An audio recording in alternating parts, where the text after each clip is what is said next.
Nous sommes très heureux d'être dans sa présence. Notre Dieu est bon. Au travers de ce chant, nous voulons dire qu'il est bon. Dis à ton voisin, notre Dieu est bon. Et toi qui es assis là devant ton écran, dis Dieu est bon.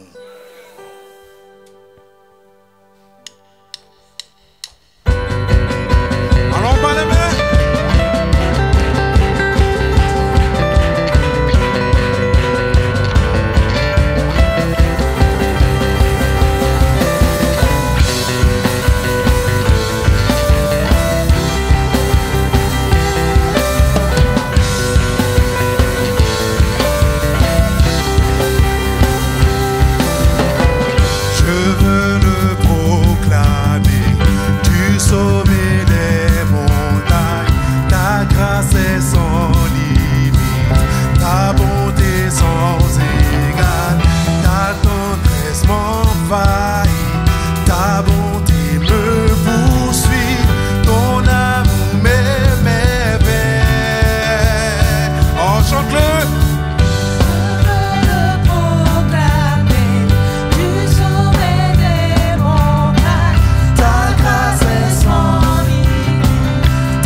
Ma vie te célèbre.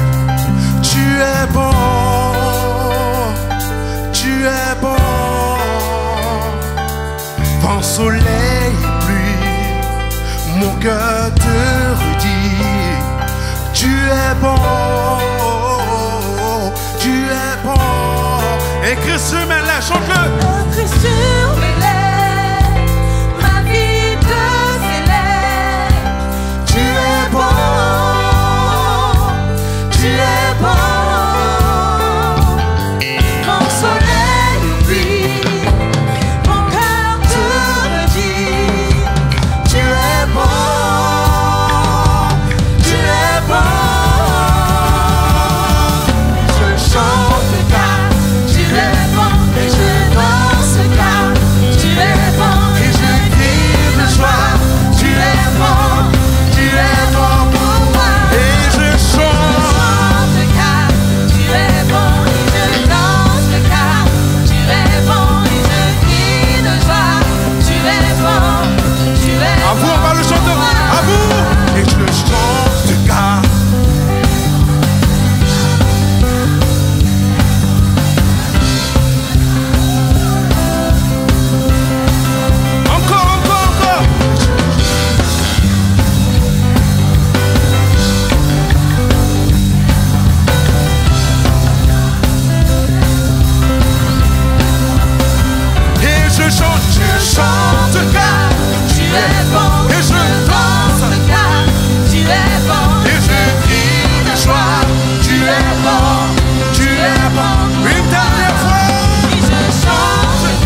bon pour toi. Il est bon, il est bon. Est-ce que tu peux adorer ton Dieu ce matin? Seigneur, je chante car tu es bon. Grâce infinie, ta grâce est infinie. Je veux te célébrer dans cette atmosphère de louange, d'adoration. Merci pour tout ce que tu as accompli. Bien-aimé, est-ce que tu peux élever la voix, fermer légèrement les yeux, là où tu te trouves, et dire au Seigneur que tu es grand. Ta grâce est infinie. Ta grâce part au-delà de tout. Ta grâce me comble. Ta grâce m'apporte restauration, guérison. Merci pour le mouvement du Saint-Esprit dans ce lieu, dans ton cœur, là où tu te trouves.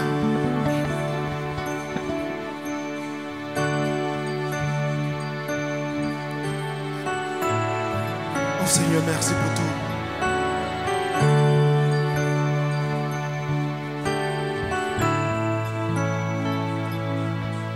Grâce infinie qui veut sauver un pécheur tel que moi. J'étais perdu, tu m'as trouvé. J'étais aveugle, je vois. Grâce infinie qui va sauver un pécheur tel que moi. J'étais perdu, tu m'as trouvé. J'étais aveugle. Alors ce Dieu, il t'a sauvé. Il est le Dieu qui sauve. Il m'a sauvé et libéré. Mon Dieu, mon sauveur, m'a racheté. Sa grâce coule comme la pluie. Amour immense. Il m'a sauvé, chante-le, il m'a sauvé, il m'a sauvé.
est immense.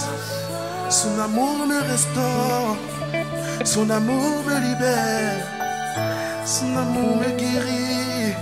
Seigneur, ton amour est plus que tout, plus que tout, plus que tout. Merci Yahweh. Merci Yahweh. Seigneur, merci pour tout ce que tu es. Est-ce que tu peux continuer à adorer le Seigneur là où tu te trouves? Oh, ton Dieu n'a pas changé. Son amour est immense. Il peut guérir tes blessures. Il peut te restaurer là où tu te trouves. Merci Seigneur pour tout. Merci Jésus.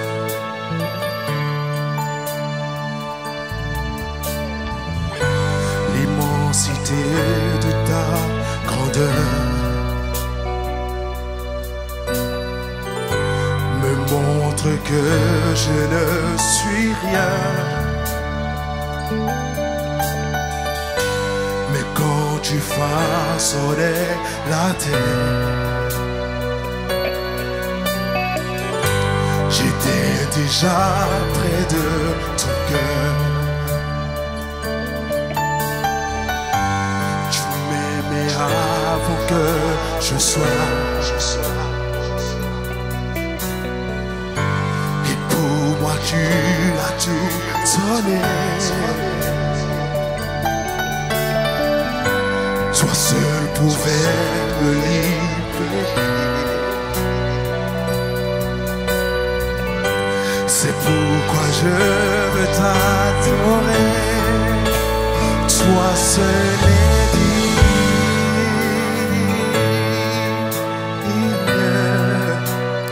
de recevoir louange et gloire pour l'éternité. Toi seul est digne.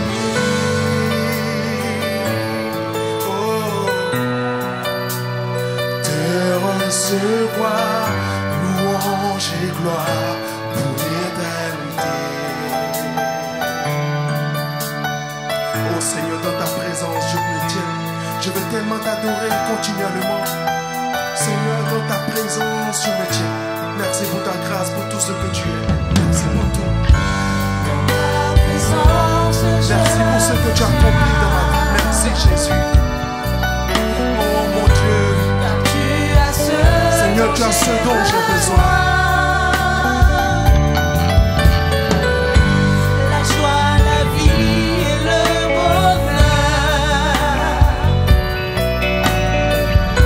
sont remplis parmi mon sauveur. Toi seul est digne. Toi seul est digne d'être adoré ce matin. De recevoir louange et gloire pour l'éternité.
recevoir louange et gloire pour l'éternité.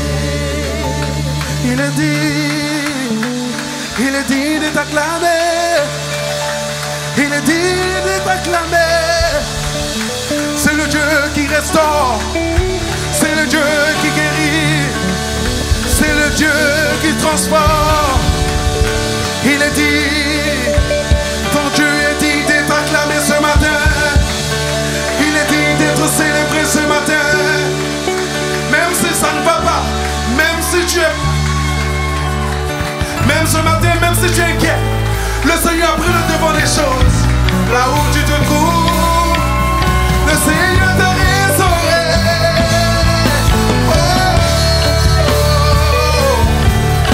Tu es digne de recevoir la louange ce matin. Tu es digne de recevoir notre adoration ce matin.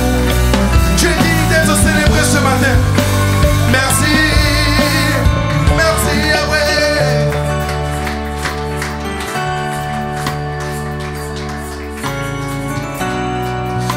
Quand je t'ouvre mon cœur, je t'entends me parler.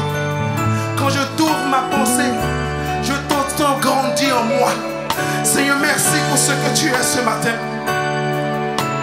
Je ne peux fermer ma bouche ce matin parce que tu es l'objet de mes louanges.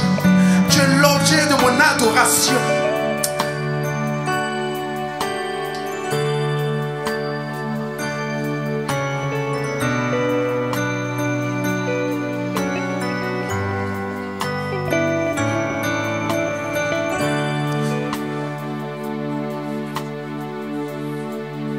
Merci Seigneur. Quand je t'ouvre mon cœur, je te vois Seigneur. Quand je t'ouvre mon cœur, je t'entends et ta loi dans mon cœur toujours demeure. Et ta vie à chaque coule comme quand je t'ouvre mon cœur, je te vois Seigneur. Quand je t'ouvre mon cœur, je t'entends me parler. Et ta loi dans mon cœur toujours demeure. Et ta vie à chaque coule comme. Tu vas dire ensemble si je me t'aime.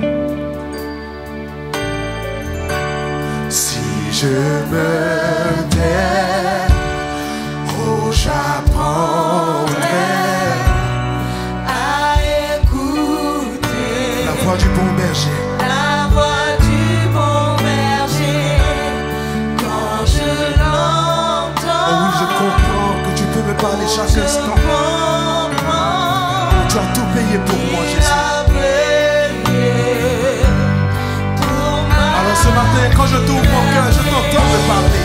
Quand je t'ouvre mon cœur, je te vois Seigneur.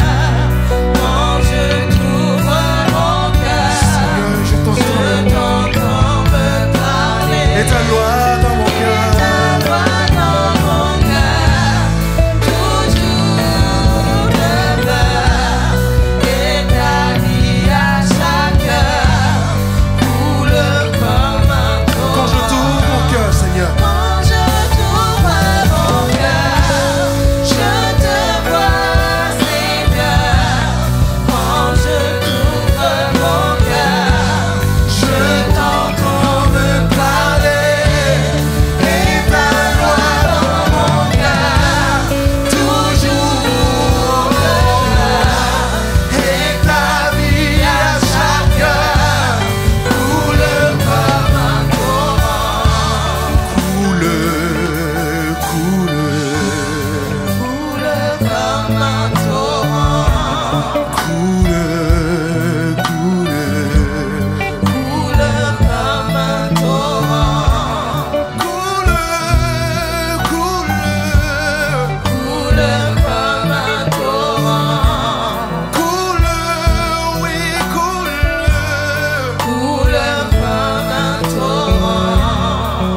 voix de ton Dieu te parler ce matin.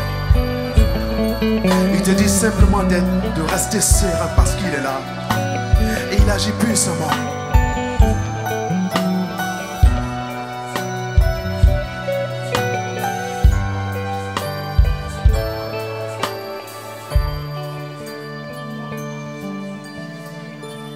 Je veux chanter un chant d'amour pour mon Sauveur, pour toi Jésus. Merci pour ce que tu as fait. Tu es si précieux, Jésus mon Sauveur. Je suis heureux, tu m'as donné ton nom. Je ne veux pas être ailleurs. Je suis heureux, tu m'as donné ton nom. Je ne veux pas être ailleurs que dans tes bras d'amour, que dans tes bras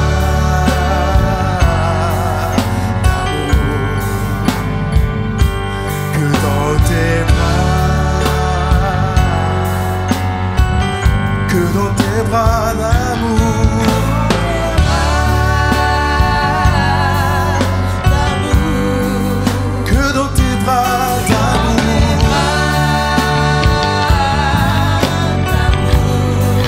Je veux être dans tes bras d'amour.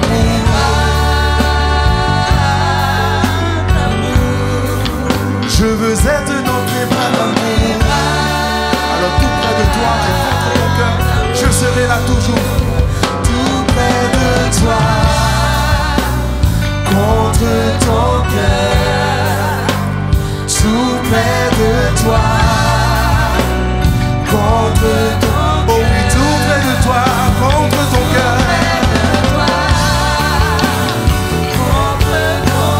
Tout près de toi, oui, contre ton cœur. Je veux être tout près de toi.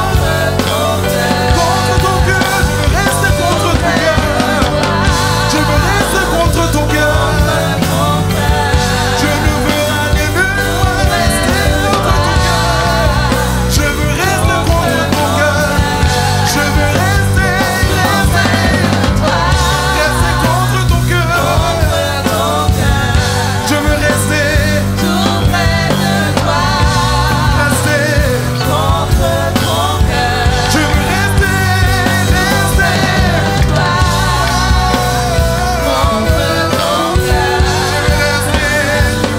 près de toi, contre ton cœur. dans tes bras d'amour. Sans toi ce matin, dans les bras d'amour.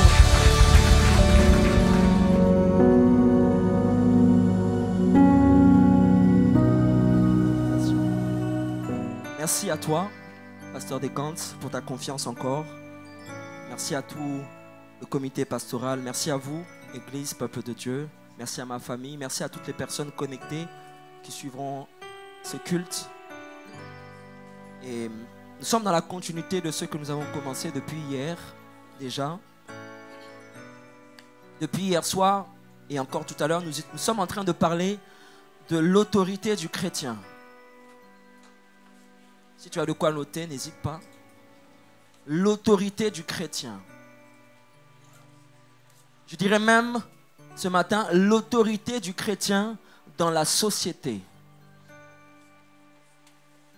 Alors nous avons défini ce qu'était l'autorité, mais peut-être que tu n'étais pas là, alors je vais le redire. L'autorité, c'est le droit de commander, le pouvoir d'imposer l'obéissance.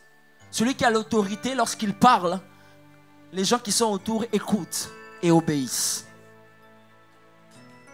Et vous remarquerez que l'autorité est en réalité un caractère divin. Car Dieu qui a toute autorité a créé les cieux et la terre. Et il a transmis à l'homme une partie de son autorité pour que celui-ci puisse régner sur la terre. Dieu règne dans les cieux et sur toute la création, et il a donné à l'homme de pouvoir régner sur la terre. Dans Genèse chapitre 1 au verset 26, la Bible dit: puis Dieu dit, faisons l'homme à notre image, selon notre ressemblance, et qu'il domine sur les poissons de la mer, sur les oiseaux du ciel, sur le bétail, sur toute la terre et sur tous les reptiles qui rampent sur la terre. Il est clair ici que ce que Dieu veut transmettre à l'homme, qui vient de lui, c'est son autorité, afin que l'homme puisse dominer. Dominer, du grec rada, veut dire tout simplement régner. C'est l'idée de régner, de gouverner, d'avoir une suprématie sur toute chose. Et ce matin, Dieu veut donner à une personne son autorité. Si les hommes t'ont volé ton autorité, si les hommes ont bloqué ton autorité, je connais un Dieu, lui, qui a toute autorité, qui va libérer ton autorité. Et je ne veux pas simplement que tu sois dans l'autorité de chrétiens juste à l'église ce matin, mais également dans la société.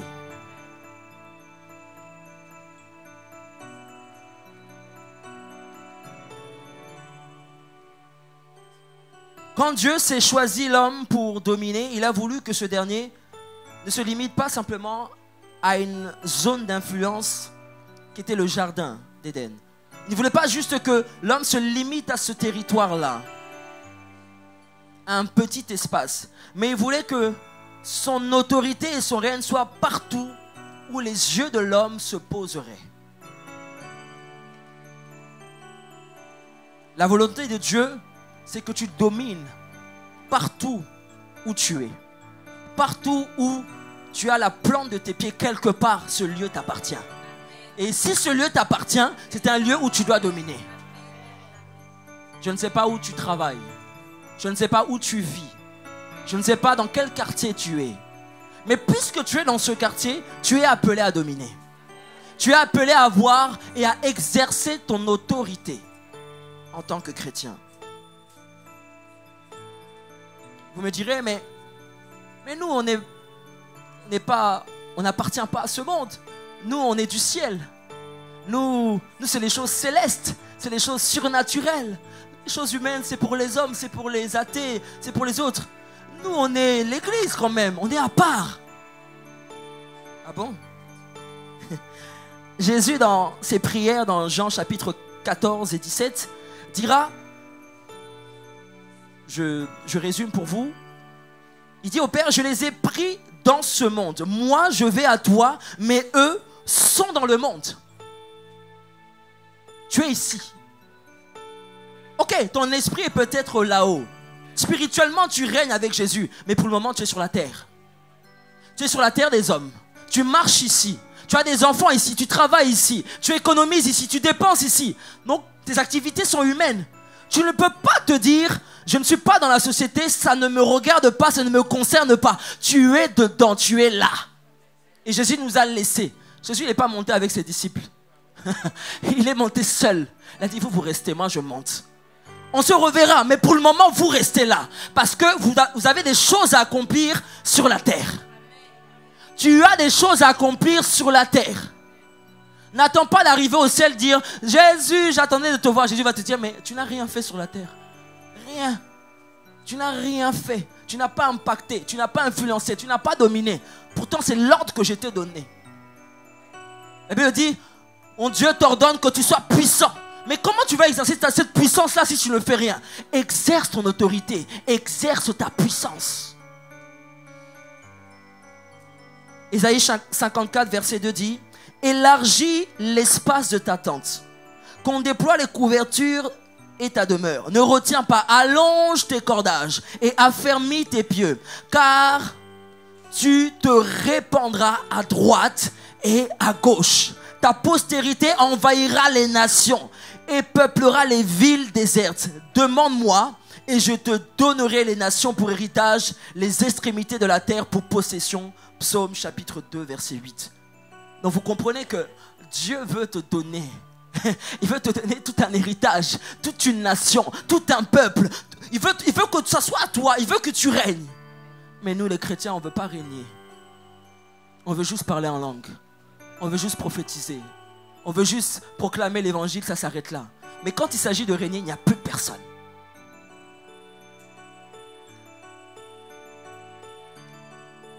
Dans Genèse que nous avons lu tout à l'heure, il a dit que nous devons régner sur les espèces de toute la terre, de la mer, du ciel, sur tout ce qui vit. Dominer. L'homme, et d'autant plus celui qui est régénéré, celui qui a récupéré son autorité, celui qui a reçu l'enseignement, l'éducation, un grand rôle à jouer dans la formation de son environnement. Tu as récupéré ton autorité grâce à Jésus. Et nous avons dit tout à l'heure que par l'éducation, nous sommes en train de transmettre quelque chose. Mais tu transmets quoi que tu ne vis pas? Nous transmettons, mais nous ne vivons pas.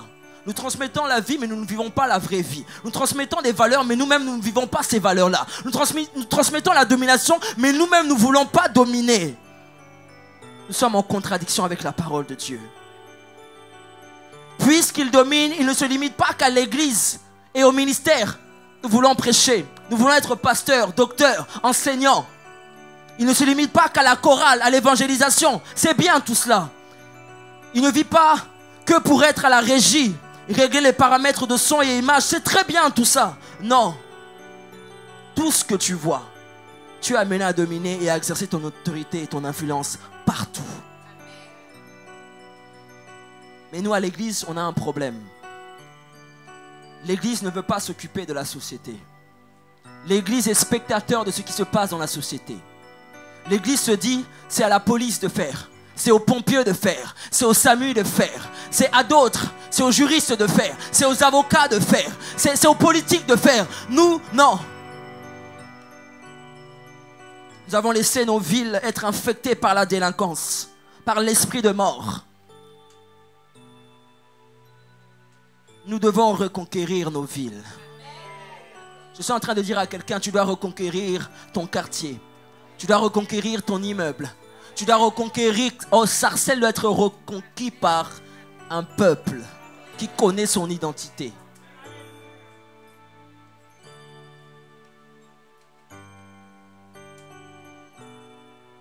Nous devons reconquérir nos entreprises qui sont à Dieu.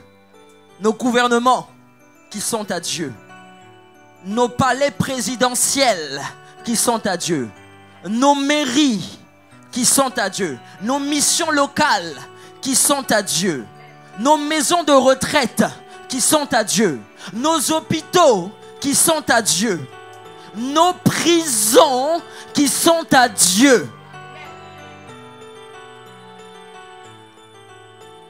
Dieu ne doit pas juste se limiter à ici à l'église. Non, il doit aller partout. Pourquoi vous voulez limiter Dieu? Pourquoi vous voulez limiter Dieu? Dieu veut rentrer dans les prisons. Dieu veut rentrer dans les EHPAD. Dieu veut rentrer dans les services d'hôpitaux. Mais il ne le fera que par toi, que par moi. Parce qu'il nous a donné l'autorité sur la terre. Donc c'est à nous d'exercer l'autorité de Dieu partout où nous sommes. La société et les choses externes à l'église sont souvent des domaines que les chrétiens négligent. Le séculier passe souvent au second plan. Dans la vie, si tu n'es pas pasteur, tu n'as pas réussi ta vie. Non, tu dois être pasteur. Si tu n'es pas pasteur, tu n'es rien. Qui t'a dit ça? Si tu n'es pas docteur, si tu n'es pas prophète, si tu ne fais pas descendre le feu comme Élie, tu n'es rien. Ah bon? Tu n'es pas respecté. Mais j'aimerais te dire, tous ne seront pas prédicateurs. Tous ne seront pas chantres. Tous ne seront pas leaders à l'église. Il y a des leaders qui sont attendus dehors.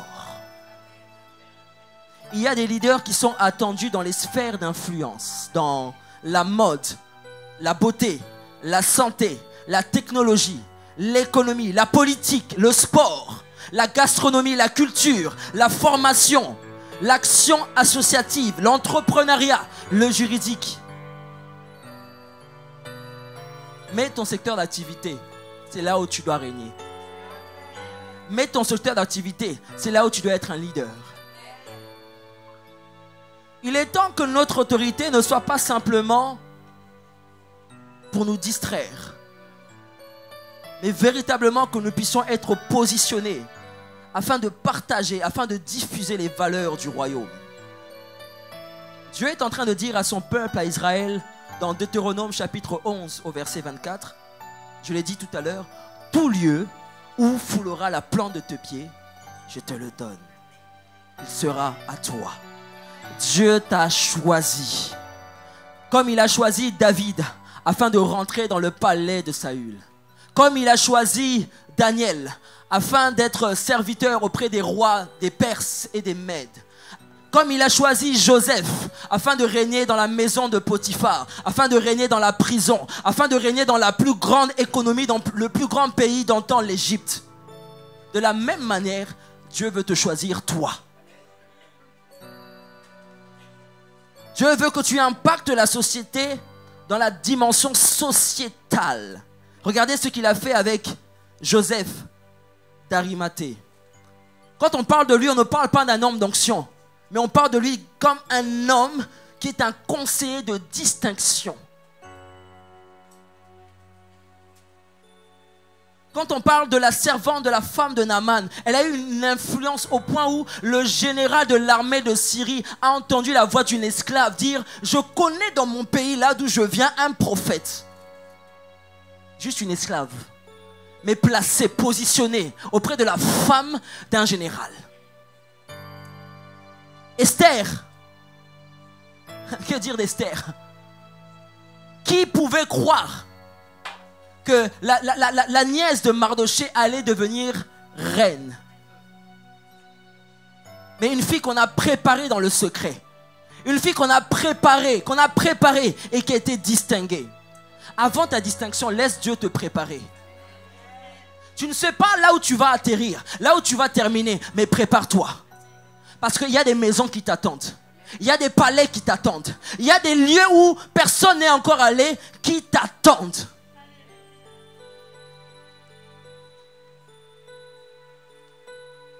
Esdras, Néhémie, Dorcas, ce sont des personnes qui ne sont pas connues pour leur onction, mais qui sont connues pour l'influence qu'ils ont eue auprès des autres, à cause des biens qu'ils ont faits pour les autres. Ils ont donné, ils ont sacrifié, ils ont tout fait parce qu'ils étaient animés d'une foi et ils ont exercé leur autorité. Dieu se cherche des personnes qui vont influencer des princes, des présidents, dans le concert des nations. Le monde a besoin de sagesse divine. Mais nous on dit non, laissez à d'autres. C'est toi que Dieu a choisi pour parler à l'oreille de Macron, pour parler à l'oreille des Bayrou. Nous avons besoin des chrétiens qui ont la sagesse de Dieu pour parler à l'oreille des rois. Et leur dire, écoute, voici ce que j'ai reçu de la parole de Dieu pour toi. Mais pour que tu puisses rentrer là-bas, il faut que tu aies le diplôme. Il faut que tu aies la formation. Il faut que tu rentres dans la peau de...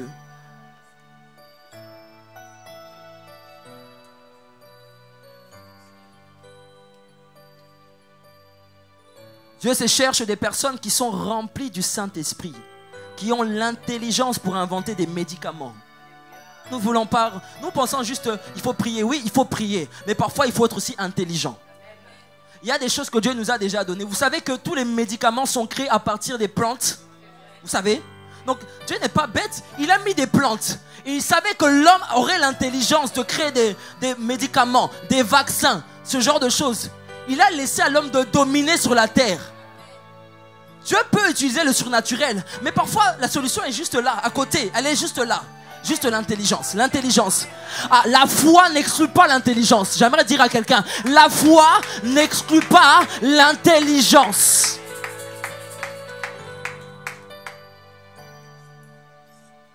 trouver des vaccins contre les pandémies, pour inventer des machines pour nous faciliter la vie, pour construire des appareils pour creuser la terre, pour découvrir la beauté de la création de Dieu. Vous savez, il y a des espèces même sous-marines que jusqu'à présent on n'a pas encore découvert. Il y a des dimensions même dans l'espace qu'on n'a pas encore découvert parce que c'est tellement grand la création de Dieu. C'est grand dans la quantité et même dans la petitesse, c'est incroyable. Mais juste l'intelligence.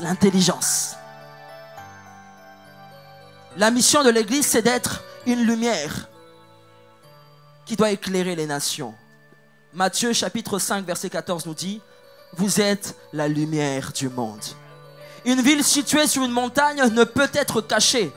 On n'allume pas une lampe pour la mettre sous le boisseau, mais on la met sur le chandelier et elle éclaire tous ceux qui sont dans la maison.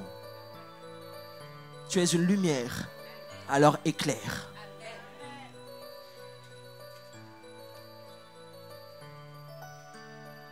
Pas que la religion, mais aussi les enjeux économiques, climatiques, environnementaux, géopolitiques, sociaux, psychologiques, sanitaires, politiques, migratoires. Vous savez que ce monde est rempli de problèmes. Quand vous allumez la télé, problème. Chaîne numéro 2, problème. Chaîne numéro 3, problème. Il n'y a que des problèmes. Où sont les solutions? Où sont les solutions? Jésus est la solution. Mais donc Jésus est en nous. Alors nous sommes la solution de ce monde. Si Jésus est en nous, nous sommes donc la solution de ce monde. Nous pouvons faire plus que ce que nous croyons. Nos prières, nos actions, notre foi, notre amour, notre audace, notre engagement peut amener le salut des âmes. Et vous savez qu'à ce niveau-là, Dieu nous a donné à chacun des dons et des talents différents. Il ne faut pas être jaloux des autres. 1 Corinthiens chapitre 12 verset 28 dit: et Dieu a établi dans l'église premièrement les apôtres, secondement les prophètes, troisièmement les docteurs, ensuite ceux qui ont le don des miracles, ceux qui ont le don de guérir, de secourir, de gouverner, de parler en diverses langues. Romains chapitre 12 verset 6: puisque nous avons des dons différents selon la grâce qui nous a été accordée, que celui qui a le don de prophétie l'exerce selon l'analogie de la foi. Que celui qui est appelé au ministère s'attache à son ministère. Que celui qui enseigne s'attache à son enseignement. Et que celui qui exhorte à l'exhortation. Et que celui qui donne le fasse avec libéralité. Que celui qui préside le fasse avec zèle. Et celui qui pratique la miséricorde le fasse avec joie. Ne sois pas jaloux si ton frère, lui c'est quelqu'un qui donne beaucoup. Il a reçu d'être libéral. Lui, il aime donner. Il aime donner tout ce qu'il a. Il aime donner de son temps, de son argent, parce que c'est un don pour le monde. Ne jalouse pas celui qui fait du bien, celui qui va visiter les malades dans les hôpitaux, les mères qui sont seules au foyer avec beaucoup d'enfants. Non, ne jalouse pas. Il a reçu le don de le faire.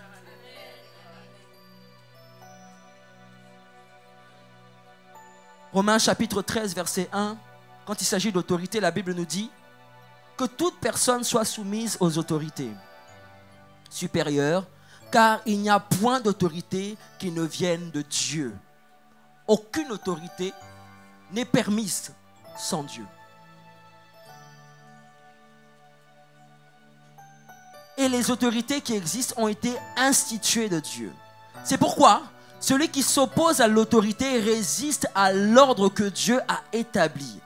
À ceux qui résistent attireront une condamnation sur eux-mêmes.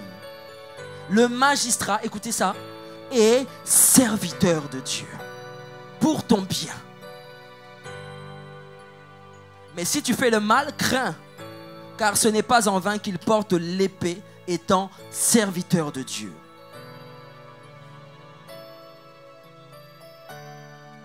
Il faut craindre les magistrats. Il faut craindre les policiers. Ce n'est pas parce que tu es chrétien que tu vas donner des ordres aux policiers. Dis, moi je suis chrétien. Policier, tu dois m'obéir. Non, non, non. Dans le secteur, là, le policier, c'est lui qui va te dire d'obéir. Oui, même si tu es chrétien. Pourquoi? Parce qu'il a reçu une autorité. Alors, si tu veux avoir l'autorité du policier, bah, sois policier. Mais il nous est donné de devenir des docteurs en médecine, mais de servir Dieu. D'être des policiers, mais de servir Dieu. D'être des sapeurs-pompiers, mais de servir Dieu. Des conducteurs de bus, mais je sers Dieu. Un élu local dans ma ville, mais je sers Dieu. Un artisan boulanger, je fais des bons pains, je fais des bons croissants, des bons pains au chocolat, comme ceux qu'on a mangés tout à l'heure, mais je sers Dieu. Être acteur au cinéma, mais je sers Dieu. Être basketteur, être footballeur, emballeur, mais je sers Dieu. Être créateur de contenu sur les réseaux sociaux, mais je sers Dieu. Ça parle à la jeune génération.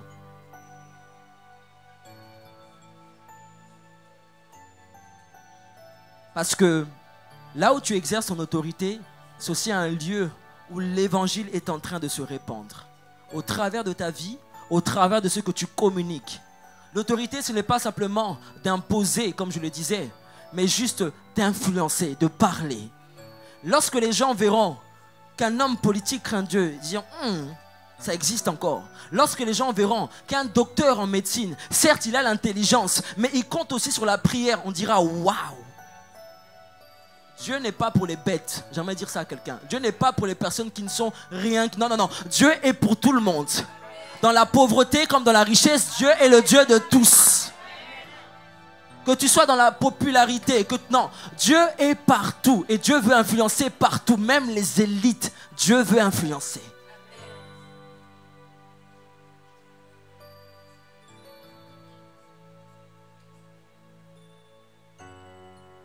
Pendant que je préparais ce moment, j'étais en train de voir un plombier. Et il avait dans sa main son outil de travail. Dans sa main droite, son outil de travail dans lequel il exerçait et travaillait. Mais dans sa main gauche, il avait la Bible. J'essaie de comprendre, mais qu'est-ce que ça veut dire? Nous sommes arrivés dans une saison où on ne doit pas simplement laisser au pasteur d'influencer.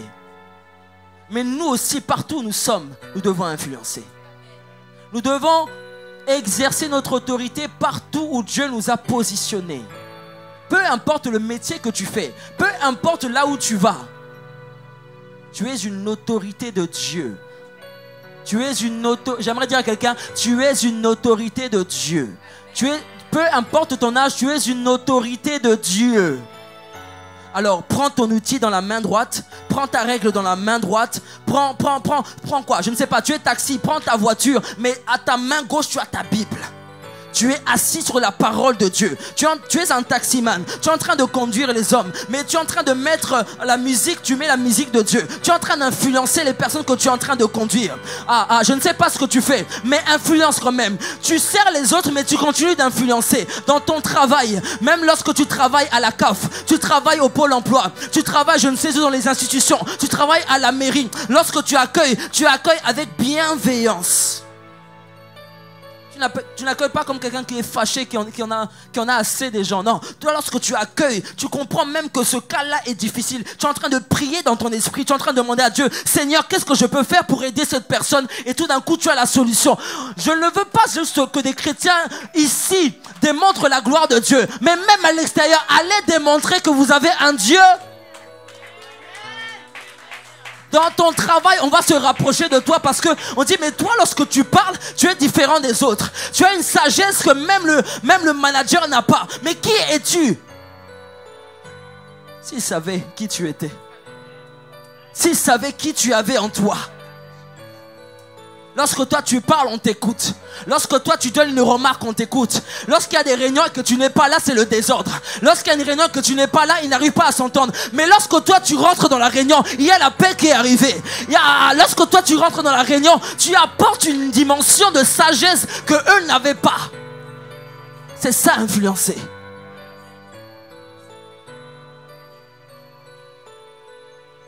Nous voulons que nos générations d'hommes et de femmes se rendent compte qu'ils ont une mission. Pas simplement à l'église, mais dans la société. Sois influent dans la société. Travaille dur, forme-toi, exerce ton métier avec excellence. Parce que Dieu ne t'a pas placé en vain là où il t'a mis. Il t'a mis là pour que tu puisses toucher les personnes autour de toi. Et qui sait si c'est par ton témoignage que une âme sera sauvée, une âme sera guérie, une âme sera restaurée. Parce qu'il aura trouvé conseil, il ne savait pas, auprès d'un ambassadeur de Dieu qui veut cet après-midi être cet ambassadeur. C'est un appel pour chacun de nous. Qui veut cet après-midi se dire, je veux être un influenceur dans mon travail, un influenceur dans mon activité. Peu importe ce que tu fais, peu importe où tu influences. Par ton comportement, tu influences par ta parole, tu influences par ta sagesse, tu influences par ta présentation, tu influences par ton modèle.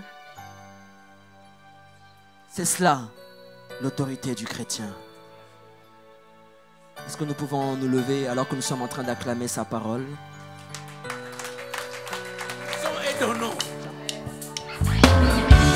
Est-ce que vous êtes là dans la présence du Seigneur? Tu vas danser et danser, chanter.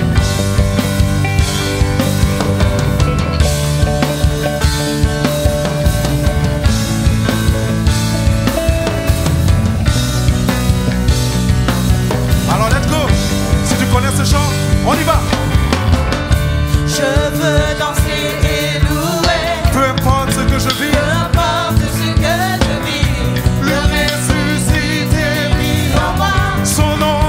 Son nom est Jésus.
Je pense que tu viens de crier pour Pierre Cossa.